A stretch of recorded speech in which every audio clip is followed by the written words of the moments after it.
क्या कहा कियारा ने उस आदमी से?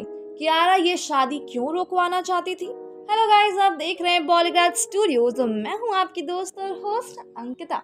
अभी तक आपने आनंद 2 की कहानी में सुना कि कियारा वो प्रॉब्लम सॉल्व करने में विश्वास रखती थी, उसे बढ़ाने में नहीं।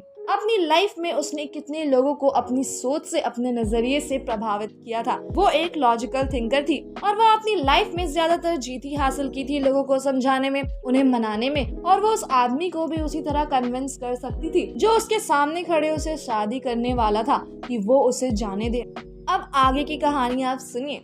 मुझे यह सब नहीं चाहिए, कियारा ने फुसफुसाते हुए कहा। उसके गले से आवाज ही नहीं निकल रही थी। उसने अपनी नजरों के सामने खड़े आदमी पर टिका दी। प्लीज ये शादी रोक दो, उसने विनती करते हुए कहा। उस आदमी ने कुछ नहीं कहा और ना ही कुछ रिएक्ट किया। मैं यह शादी नहीं चाहती, उसने दोबारा कहा। हम कोई दूसरा सॉल्यूशन ढूंढ सकते हैं, हम अगर सोचेंगे तो जरूर इसका कोई ना कोई हल। कियारा की आवाज निकलना ही बंद हो गई जब उसने अपने सामने खड़े आदमी के अपने होठों के जोर से दबाते देखा।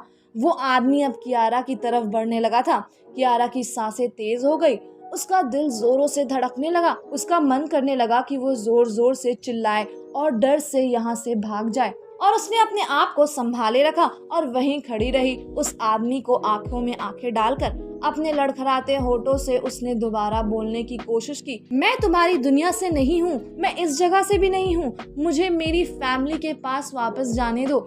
जैसे कि उसने बोलना बंद किया, उसे याद आया कि वो जिस जगह खड़ी है यह जगह इंसानों के लिए नहीं है। यहाँ कोई रूल, शिष्टाचार, इंसानियत, किसी चीज की भी कोई जगह नहीं है। वो आदमी उसके करीब आया। वो इतना नजदीक खड़ा था जिससे कियारा को अनकंफर्टेबल महसूस ना हो। कियारा को उसे देखने के लिए अपनी गर्दन और नजरें दोनों ऊपर की तरफ करनी पड़ी। जैसे ही उसकी नजरें उस आदमी की नजरों से मिली, उसने उस आदमी की नजरों से अपने आप को ढका हुआ महसूस किया। उस आदमी की नजरें अभी भी कियारा पर थी और चेहरे के भाव ऐसे थे जैसे कितना नफरत करता है वो उससे। हम इसलिए शादी कर रहे हैं क्योंकि तुम्हारी प्यारी फैमिली ने मेरे सामने गिड़गिड़ाते हुए कहा है कि ऐसा करने को।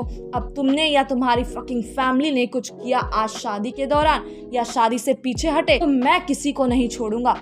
उसने इस तरह से तुम्हारी फैमिली पर जोर दिया जैसे वो कोई श्राप दे रहा हो। धीरे धीरे उस आदमी की नजरें कियारा के कपड़े पर दौड़ने लगी। कियारा इस वक्त शादी के जोड़े में खड़ी थी। कोई भी आज हमारी शादी नहीं रोक सकता, आज तुम मेरी वाइफ बन जाओगी, उस आदमी ने जैसे कसम खाते हुए कहा। उसकी बातें सुनते ही कियारा के पैरों से मानो जमीन ही खिसक गए। वो घुटने के बल नीचे गिर पड़ी। वो हार गई, ऐसा उसे महसूस हो रहा था। वो कैसे अपने आप को इस जाल में, इस नर्क में फंसा छोड़ सकती है। आवेग में आके उसके एक गलत निर्णय ने आज उससे सब कुछ छीन लिया था।